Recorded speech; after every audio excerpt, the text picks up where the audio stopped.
Back in my home county, in San Bernardino County. The line fire broke out late last week there, and the brave men and women who are first responders are working around the clock to keep property and people safe. And I appreciate their work. I spent some time out with them at the Incident Command Center, at the Emergency Operations Center, as well as the local shelter, evacuation shelter that has been stood up. And I'm thinking about them as we're doing our work here. Congress is back in session, and once again, House Republicans are leading us toward a government shutdown. The so-called reasonable Republicans are nowhere to be seen as Speaker Johnson tries to jam Trump's Project 2025 agenda into government funding legislation. Extreme Republicans know that this bill has no chance of becoming law, and yet they want to force a vote that jeopardizes military readiness and veterans' health care. We've seen how this ends. The only way to pass a government funding bill is to pass it on a bipartisan basis. Even their own members admit it. The American people are sick and tired of the chaos, the dysfunction, and the extremism that they see from House Republicans and their failure to govern in a responsible way. House Democrats are ready to extend the hand of bipartisanship whenever possible, and we will push back against the continued efforts of MAGA extremism whenever necessary. Vice Chair Ted Lieu. Thank you, Chairman Aguilar. We are back from August recess, and it feels like Groundhog's Day all over again. As Chairman Aguilar has said, we are now facing yet another government shutdown. So let's just review what's been happening ever since Republicans took control of the House last year. The House has had difficulty trying to keep the lights on. We started last year facing down a threat to default on our nation's debts, which would have been catastrophic. We then had to face multiple government shutdown attempts by the Republicans who were in control. They also took out their own speaker, and now we are yet facing another threat to shut down our government. And this particular CR I find deeply offensive. I'm a veteran. There was a $12 billion shortfall in this Republican CR for veterans' health care. And I don't see how this CR passes. It's not a serious attempt to avert a government shutdown, and that's why you have a number of Republicans who have already publicly come out saying they are not going to vote for this CR.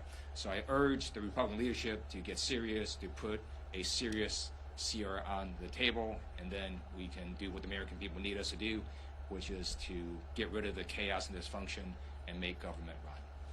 I yield back. Questions?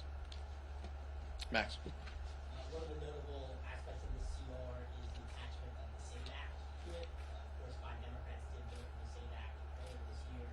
Have you spoken with those 5 Democrats and given a sense of what they might do when the CR comes up for a vote? Well, first, today we have a rule vote. Let's see how the rule vote goes, and if we'll have this vote. Catherine Clark is an amazing whip, and I'm sure she'll have some thoughts on where members are. We're in the process of having a lot of conversations with members on their thoughts, but all of us agree. We know how this ends. This ends in a bipartisan bill that has Democrats and Republicans on a CR. It doesn't appear that Republicans want to do that right now, and that House Republicans want to do that. They're isolated, though. They're on an island. Doesn't feel like they have much support in the Senate for their position. But we're going to keep talking to our members, and our members want to avert a government shutdown. We voted to avert a government shutdown before. We will do so again. House Republicans are the only ones that flirt with catastrophe on this side of the dome, and we expect that to continue. But it's become, as the Vice Chair said, it's become par for the course with Speaker Johnson, who wants to insert elements of Donald Trump's Project 2025 into this government funding bill. That's what this is about, but we shouldn't be surprised. I mean, this is the chief legal architect of the failed attempt to overturn a free and fair election in Speaker Johnson. This is a continuation of those efforts. That's what he's proven is important to him, is to do what Donald Trump asks, and that's what he's doing this week. Thank you. Chad. Good morning. When, just to dovetail off that question, when you have Democrats from these swing districts who voted for the SAFE Act in July, the Don Davises, the Marie Fusion Camp Perez's, obviously Republicans are trying to put them in a box and say, you voted here, but you didn't vote there. What does a Democrat do when they have voted for that and say, this is different? How do they explain that to the voters? Well, look, I mean, standalone pieces of legislation are different than poison pill bills into government funding spending. I mean, look, if I'm those members, I've been a frontline member, there are significant cuts, as the Vice Chair mentioned, significant cuts to veterans' healthcare legislation, significant cuts that I'm paying attention to in the disaster relief fund. That could be the account that helps fund some of the recovery and efforts for what I'm seeing in the wildfires in California. These are significant cuts that members should be aware of. Members are going to make their own decisions on where they land on these bills, but I can tell you, judging by the totality of what is in front of them, this is not a serious piece of legislation, and this is not a good piece of legislation. Do voters understand the distinguishing? I mean, we understand why this is different here, but do you think that they understand that and that they can communicate? Sure. I mean, in this hyper-partisan moment, I understand the desire to want to talk about how this plays back home, from a communications perspective. Our members are focused on how do we avert a catastrophe? How do we avoid government shutdown? That's what members are concerned about. Primarily, if you want to get into the politics of this, a lot of the attack ads have already been written, and so our members are concerned about how we avoid government funding lapsing. That's the important work that we need to do this month. That's what they are concerned about, and then we're going to let the politics go where they go in October. But right now, this is the job in front of us. Nick. Are you going to be watching tonight's presidential debate? And if so, what are you watching? Well, I think all of us are going to be tuning in some way, catching the highlights or catching it in real time.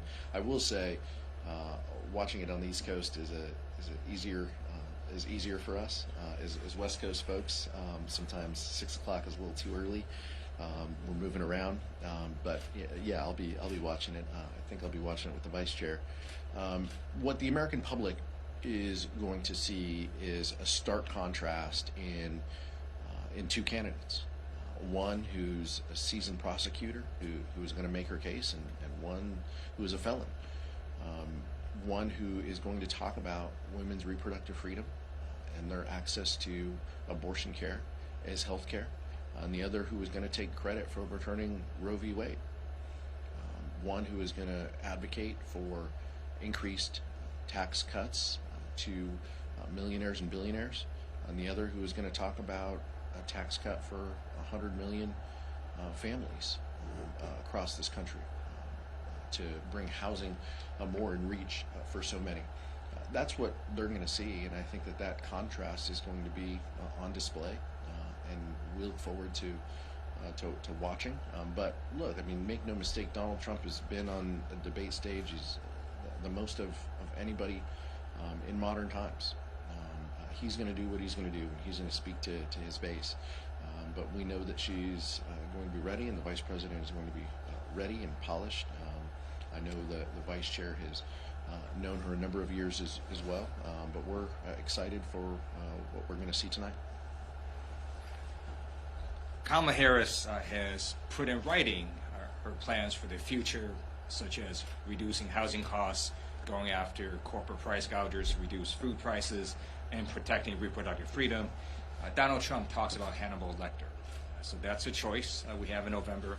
And it's not just the two presidential candidates. What we see with this CR is the Republicans try to jam through parts of the Project 2025 insane ideas into actual governmental policy. And so that's why, again, we urge that Republican leadership put a serious CR on the floor, not something that is just for messaging, and certainly not something that implements Trump's radical 2025 agenda. Questions? Mike? On a separate topic, before the break, the Senate passed two bipartisan pieces of child safety legislation. This Online Safety Act and the Children Online Privacy Protection Act. Chuck Schumer on Sunday in a hearing conference with the senators called on the House to pass the bill, so he didn't do it again on the floor yesterday. I know you all don't control the floor right now, but do Democrats support those two pieces of legislation that passed with big bipartisan majorities in the Senate, have huge popularity in the public domain? Do you all support those pieces of legislation, and do you think that House Republican leadership should put them on the floor? We support bipartisan bills that keep our community safe. And those particular bills are going through Energy and Commerce, and that's where they would make their way to the floor. But important reauthorizations, as well. Those are things that we feel are going to protect our communities and worthy of discussion in this era where social media is such an important part of our lives and our kids' lives. We need to do everything we can. Now, members may take issues with specific pieces of this legislation, but on balance, we need to look at what is in the legislation and what it will do to help our communities and help young people navigate the world that is in front of them, the most connected generation in our lifetime. And so we always look forward to that policy debate. And unfortunately, Speaker Johnson has put a series of bills that aren't going to become law on the House floor, and we're wasting precious time. But as we've talked about, that's part of the chaos that has been the hallmark of his tenure and of House Republicans the past session. One of the things we're hearing about the CR is that there's some who are arguing that it should be going until February or March because they feel like whoever wins the election should be determining how the government gets funded until September. Do you agree with that notion, or do you think the CR needs to be within this year, this calendar year? Well, you should be specific, because the only people arguing that point are House Republicans, and specifically House leadership. You're not hearing I haven't heard a lot of House appropriators on the Republican side lean into this. I think Chairman Cole has been very measured in his comments, but I'm not hearing a lot of folks who actually have experience appropriating say that March is where they want to be.